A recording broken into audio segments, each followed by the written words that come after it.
The D, man. Yeah, shout out my nigga from D's Media, you feel me? Yo, it's your boy D's Media back again with another video. Like, comment, subscribe to the channel on the road to 100K. Today we're going to talk about, man, it just went down in Fairlane Mall. Let's jump straight into it. In a shooting at Fairlane Town Center Mall in Dearborn, the incident happening right around 1:30 this afternoon, and at least one suspect appears to have been captured on video. Fox 2's Amy Lang has been on the scene for hours since the beginning, talking to people who were there when this all happened. Amy, fill us in.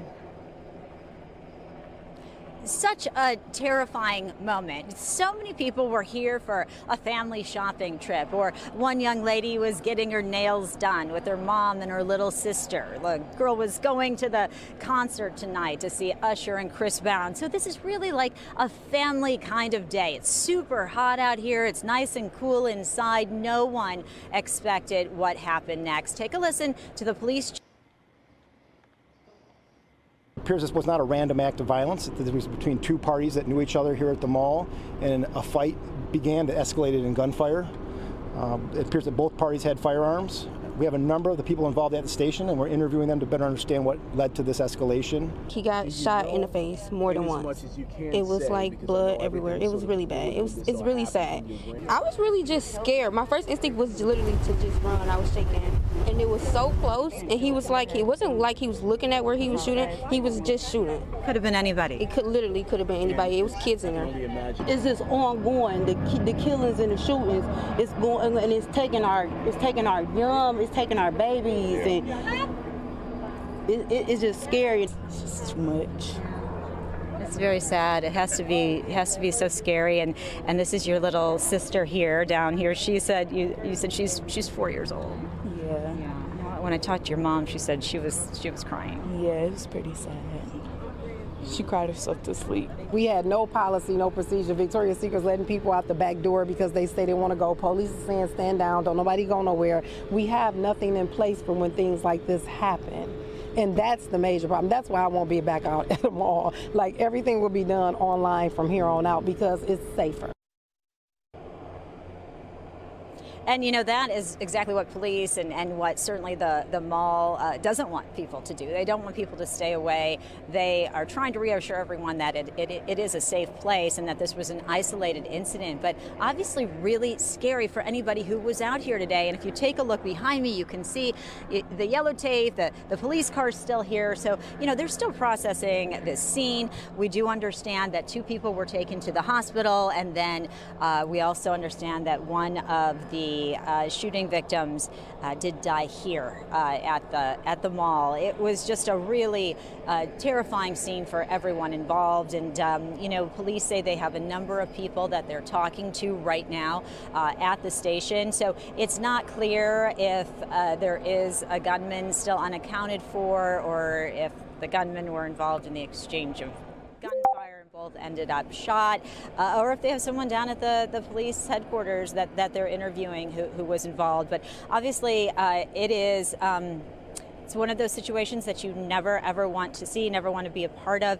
And when you think about how many people are here, you know, how many families, how many little kids, and you know, those bullets don't have names on them, and so it's really just so frightening to think that you know, some other people could have been injured or worse here. So right now, though, we know that that those 3 young men were shot, and that 2 of them have passed, and that this investigation is very much still ongoing. For now, live in Dearborn, I'm Amy Lang. Back to you. And Amy, this mall, like so many others, have struggled over the years to get people in the doors, to get people to shop when they're shopping online. I understand this was a pretty busy day at the mall as well. So you're right. You talk about bullets not having a name. This had to be scary, not only for the customers, but these employees that, of course, didn't expect something like this. Absolutely. And we talked to a couple of shop owners today who said, you know, gosh, it was looking really crowded.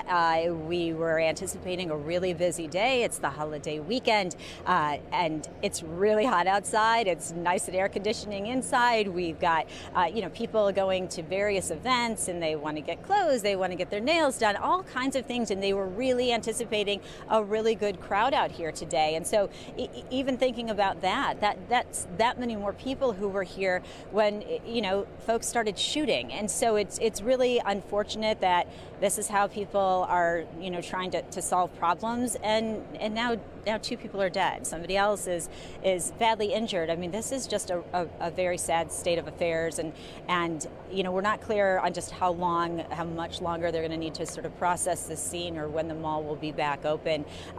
But yeah, just a very sad day out here. Absolutely. We report on it too much. Good work out there, Amy. Thank you. Thank you. Our team coverage continues with Fox 2's Dave Kinchin. Dave, fill us in a little bit on where you are in the or outside of the mall in relation to where this all happened. Well, we are actually right by, actually not too far from where Amy was. We're going to get a different view in a little bit. Oh my God.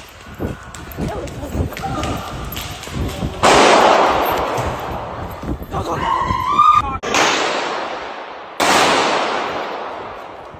Oh my God.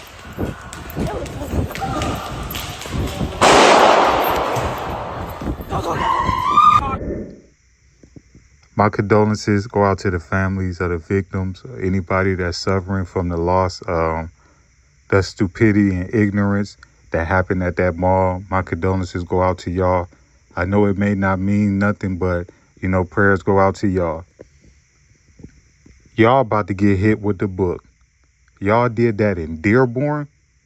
I'm going to be honest with you. You do that in Detroit, you know what I'm saying? They gonna be on you, but Dearborn ain't nothing to play with. That's the wrong side of town to do anything on. And I'm just putting 2 and 2 together, right? If they did search warrants and arrested the 3rd suspect in Inkster and the other dudes was from Detroit, I would have to think that that was an Inkster versus Detroit situation. And everybody know Inkster and Detroit, certain individuals on both sides of the lines, they don't get along with each other. You know what I'm saying? And like I say, it's been like that since I was in high school. You know what I'm saying? I don't know what it is, but for certain reason, just certain dudes in Inkster just don't get along with dudes in Detroit. You know what I'm saying? I personally feel like this, right? It's a time and a place to do stuff at. And y'all did that dumb stuff in a mall with all of them cameras and all of them innocent people. So if any innocent people was in that area or that bang out or however it just went down, y'all know y'all about to get hit with them attempts too, right? But from what I'm heard, you know, Tay, I don't know if it's true or not, but from what I'm heard, dude was trying to, you know, break up a scuffle and, you know, it went down and he was caught in the middle of it, you know. But like I say, all of these dudes that was pretty much at the scene was pretty much arrested. And like I say, I just don't see these dudes, you know, getting no slap on the wrist for this situation. And the reason I say this is this, right? Detroit has a reputation to all these other surrounding counties, such as like, you know, Southfield or Oak Park or, you know, Romulus or, you know, Ecorse or Canton or anything like that, or, you know, Ann Arbor or anything. Like, Detroit has a stigma around it, like it's no good. So all of those uppity counties that surround it, they don't want that trouble leaking over into their county. They don't care what you do in the city limits of Detroit. I'm going to be honest with you, man. Like, it's so much stuff going on around here. Like, they don't even got enough time to arrest people because by the time they grab their cuffs, it's something else that happened a couple blocks down. You know what I'm saying? Like, these shorties is out here wilding, man. I ain't even gonna lie to you, man. I tell y'all all the time, man, I handle my business early in the day, man, because you outside and you posted up around here, man, I'm trying to tell you, man, they passing out leg warmers, man. I'm being honest with you, man. For real, they got leg warmers all shapes and sizes. But they about to make an example out of y'all boys. I'm just letting y'all know now, man. So if you had the heart to do that in that mall, when you know y'all could have waited and y'all could have met up somewhere else or anything, y'all wanted to do that in a public place with all of them people, like they not about to make an example out of y'all because Dearborn don't like that type of stuff. Trust and believe me. Listen, Dearborn, Garden City, Westland, Canton, Romulus, try that dumb stuff out there, man, and see what's really going to happen to you, man. I'm trying to tell you, What goes down in Detroit, they not playing that around these surrounding cities, man. And y'all dudes gonna learn that the hard way. Love y'all, appreciate y'all. Peace, positivity, network growth. Let's save these kids and they never too late. We tore down these communities. Let's build them back up. But prayers and blessings go out to any family members and victims or anybody that was suffering from this event, anybody that had to duck on the ground, anybody that felt like their life was in danger. You know, my prayers and condolences go out to y'all, man. Love y'all, appreciate y'all. Thank y'all for tuning in with me. The D, man. Yeah, shout out my nigga from D's Media, you feel me?